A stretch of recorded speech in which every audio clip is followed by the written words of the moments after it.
Приветствую, друзья! Сегодня я предлагаю подробно обсудить такую тему, как выбор наушников для стримера. Понятно, что большинство этих людей в лучшем случае меломаны и уж точно не аудиофилы, поэтому критерии отбора у них сильно отличаются от того, к чему мы привыкли. Но я, конечно же, постараюсь, тем более, что и повод есть, вот только вышедшие КБР стример. Собственно, о них и говорим. Поехали! Пришли наушники в компактной картонной коробке со схематичным изображением модели и перечнем ее технических характеристик, где производитель отметил наличие 10-мм динамического драйвера с импедансом 32 Ома при чувствительности в 106 дБ. Комплект здесь максимально спартанский, лишь инструкция и набор простеньких силиконовых амбушюр, которые я с огромным трудом натягивал на звуковод. Вряд ли стримеры знают, но насадки к наушникам бывают разные и продаются отдельно, причем купить можно одну пару конкретного размера. Я лично всегда советую модель 0.7 от этого же производителя. Кабель смотрится приятно, он гибкий и витой, а главное, выполнен в тон к наушникам. По сопротивлению я намерил примерно пол-ома на каждой из жил, если этот обзор заинтересует и продвинутых любителей звука. Ну и, наверное, один из главнейших критериев для стримера – это их внешний вид. А смотрятся герои обзора просто фантастически. 10-мм излучатель, установленный внутри, как на ладони, да еще и визуальный эффект делает свое дело, серьезно увеличивая драйвер в размерах.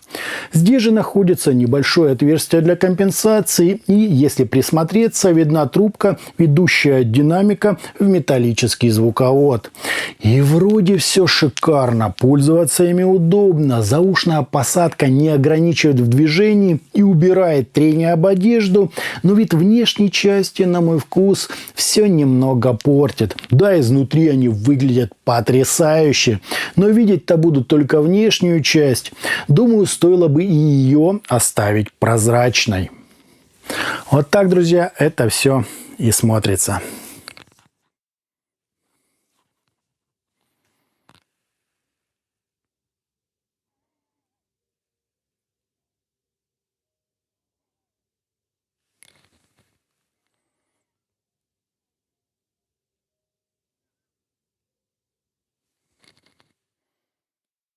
Измерения вряд ли заинтересуют стримера, но чтобы разобраться в качестве модели, скажу, что импульс здесь стандартный по скорости, для игр обычно используют чуть быстрее.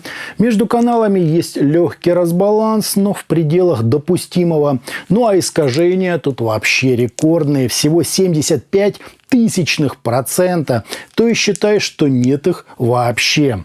С фазой полный порядок, как и затуханиями на 30 и 60 дБ. Все чистенько, без каких-либо возмущений. На АЧХ же мы имеем подъем низких частот на 7 дБ. Это не сказать, что много, но зато средние частоты будут лучше прорисованы. По пикам все стандартно, однако отмечу еще один нюанс. На высокой громкости ими лучше не пользоваться, может быть немного некомфортно. Больше сказать по графику мне нечего, так как производитель не придерживался ни одного из сколь-либо известных шаблонов настройки. По звучанию же, если говорить от лица стримера, мне понравилась телесность, хороший мясистый и при этом довольно текстурный бас и прекрасно переданные, но не пересвеченные средние частоты. С такой подачей в наушниках можно сидеть часами без какой-либо усталости и перегрузки вторичной информации.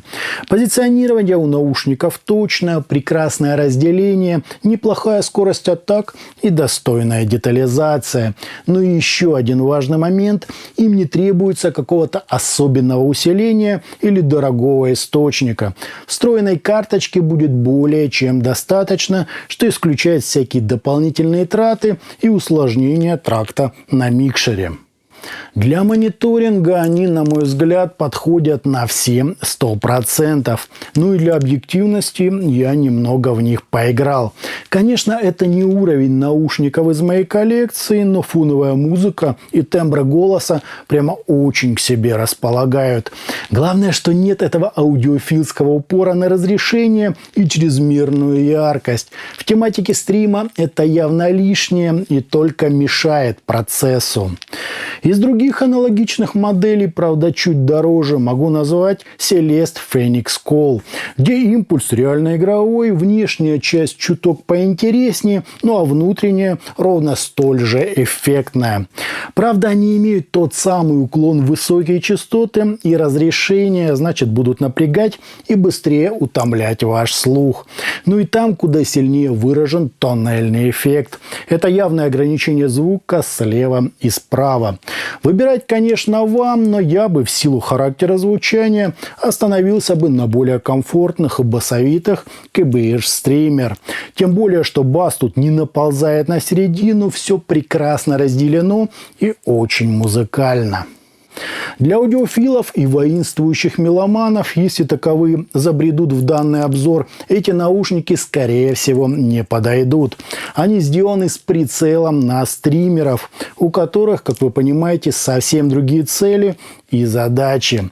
Хотя залипнуть в них на какую-нибудь музыку не просто возможно. Это одна из фишечек данной модели. Но основной упор делается на максимально эффектное, басовитое и очень насыщенное звучание, а не на сухую мониторность или техничность. То есть звук тут скорее собранный, глубокий и сочный, но не в ущерб голосу и всему остальному, расположенному на средних частотах. И итогом динамические наушники KBH Streamer удобно сидят, просто фантастически выглядят, имеют минимальные искажения и очень высокую чувствительность, то есть не требуют дополнительного усиления или дорогой звуковой карты. По подаче же здесь идет явный уклон в бас, который не наваливает, а хорошо так передает текстуры низких частот. Довольно, но не чрезмерно. Детальная середина с приличным разделением и мелодикой, и хорошо так прибранные на второй план высокие частоты. Что крайне важно, так как стримы в среднем длятся около 4 часов, а это немалый срок для непрерывного использования наушников. Ну и подобный притемненный характер позволяет лучше сосредоточиться на голосе и другой важной информации, которая просто не существует на верхах. Я успел в них и поиграть, и музыку послушать, как вердикт, как для стримера прекрасная модель.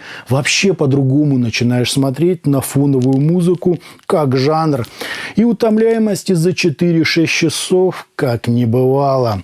Аудиофилам же просьба не беспокоиться. Для вас есть модели из другого сегмента и с совсем другой настройкой. А на этом, друзья, у меня все. Это были наушники KBH Streamer. Не забывайте, что у нас есть группы ВКонтакте и Телеграме. Подписывайтесь на них. Всем, друзья, добра!